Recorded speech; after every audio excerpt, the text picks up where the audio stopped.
Friends, అందరూ ఎలా ఉన్నారు? నేనైతే బాగున్నాను, మీరైతే బాగున్నారు అనుకుంటున్నాను. టుడే స్పెషల్ రెసిపీ మునగాకు రిబ్బన్ పకోడా. ఫస్ట్ అయితే మనం ఇలా మునగాకు అనేది ఫ్రెష్ గా తీసుకోవాలి. నేను నీట్ గా వాష్ చేసేసి ఇలా ఆకులు మాత్రం సపరేట్ చేసి తీసుకున్నాను. ఇంకా వీటిని మనం సన్నగా కట్ చేసుకోవాలి, లేదంటే కొంచెం బరగ్గా బ్లెండ్ చేసేసినా ఓకేని. ఇంకా ఈ మునగాకుని పక్కకు తీసేసుకుందాము. ఇంకా బియ్యం పిండి అనేది 1 కప్ తీసుకున్నాను. ఈ 1 కప్ లో మనం వాము అండ్ కలోంజీ సీడ్స్, ఇంకా ఒక స్ట్రైనర్ పెట్టుకొని మినప్పిండి అనేది తీసుకోవాలి. మినప్పిండి ఇన్స్టెంట్ గా అంటే మనం షాపుల్లో తెచ్చుకుంటాం కదా, అలా అయినా పర్వాలేదు, లేదంటే మినువులు కొద్దిగా ఫ్రై చేసేసి దాన్ని ఇలా పొడి కొట్టేసుకున్నా పర్వాలేదు. ఇంకా పుట్నాల పప్పు కూడా కొద్దిగా తీసుకొని పొడి కొట్టుకొని జల్లించేసుకోవాలి ఇదే పిండిలో. పుట్నాల పొడి కూడా ఇలా పిండి చేసేసుకొని ఇంకా చల్లించేసేయాలి. ఇందులో కొద్దిగా వంట సోడా వేసుకోవాలనుకుంటే వేసుకోవచ్చు, లేదంటే లేదు. ఇందులోనే తగినంత కారం వేసుకోవాలి. మనకి రుచికి తగ్గట్టు కారం వేసుకోండి. చిన్నపిల్లలు ఉండే వాళ్ళు తగ్గించుకోండి.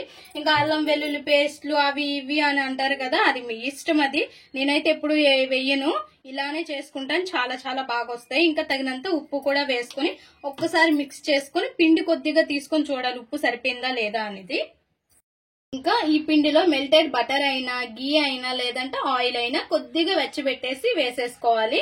ఈ పిండికి ఇదంతా కూడా మంచిగా పట్టించేసేయాలి. బటర్ అంతా కూడా ఇలా పిండికి పట్టించేసాం కదా, మనం ఇలా ఒత్తుకొని చూస్తే ఇలా ఒక ఉండలా రావాలి. కరెక్ట్ గా సరిపోయినట్టు నేను చాలా వీడియోస్ లోను పర్ఫెక్ట్ గానే చెప్తున్నాను, ఇలానే రావాలి. ఇంకా మునగాకు అనేది నేను బ్లెండ్ చేసుకోమన్నాను కదా, కట్ చేసుకుంటే చాలా టైం పట్టేస్తుంది. ఇంక ఈ మునగాకు అనేది ఇలా బ్లెండ్ చేసేస్తే బరకగా సరిపోతుంది. ఇంకా మనము దీన్ని రసం తీసుకుని కొంతమంది వేసుకోవచ్చు అనమాట. సో అలా రసం తీసుకునే కంటే ఇలా మునగాకు అనేది కొంచెం కనిపించేలా వేసుకుంటే చాలా మంచిది. అండ్ మునగాకు ఏ వీడియోస్ అయినా సరే చాలా చాలా బాగుంటాయి. అండ్ ఏ ఐటమ్ అయినా సరే చాలా బాగుంటుంది.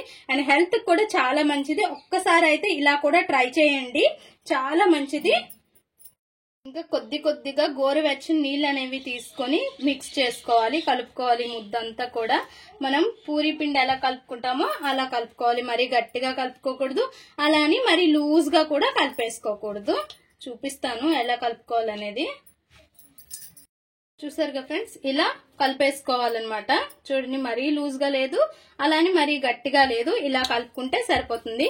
ఇంకా దీనిపైన ఒక తడి క్లాత్ కప్పేసుకొని పక్కన ఉంచుకుందాం. ఇంకా మనం ఇప్పుడు ఒక మురుకులు గొట్టం అనేది తీసుకోవాలి. ఈ ప్లేట్ అనేది ఇలా ఉండాలి, చూడండి, ఇలా ఉండాలి ప్లేట్ అనేది. ఇలా ఉంటే సరిపోతుంది. ఇంకా లోపల అనేది ఆయిల్ పూసేసుకొని ఇంకా కొద్దిగా ముద్ద తీసుకొని ఇందులోనే పెట్టేసుకోవాలి. ఇంకా చూసారుగా ఫ్రెండ్స్, ఇలా వేసేసుకోవడమే ఆయిల్లో. ఆయిల్ బాగా మరగాలి, మరిగిన తర్వాత ఇలా వేసేసుకోవడమే. ఇంకా మనము ప్లేట్ లో వేసుకొని అట్లా చేసుకొని అదేం అవసరం లేదు, ఇంక ఇలా వేసుకుంటే సరిపోతుంది. ఇంకా ఫ్రై అయిపోయినాక చూడండి ఫ్రెండ్స్, బుడగలు అనేవి ఆగిపోతాయి. ఆగిపోయిన తర్వాత ఫ్రై అయిపోయినట్టే. ఇంకా మొత్తం కూడా ఇలా తీసేసుకోవాలి. అన్ని కూడా ఇలానే వేసుకోవాలి. చాలా చాలా టేస్టీగా ఉంటాయి, చాలా బాగుంటాయి. ఒకసారి ట్రై చేయండి. మన మునగాకు రిబ్బన్ పకోడా రెడీ. చాలా సింపుల్ గా అండ్ చాలా టేస్టీగా చాలా చాలా బాగుంటుంది.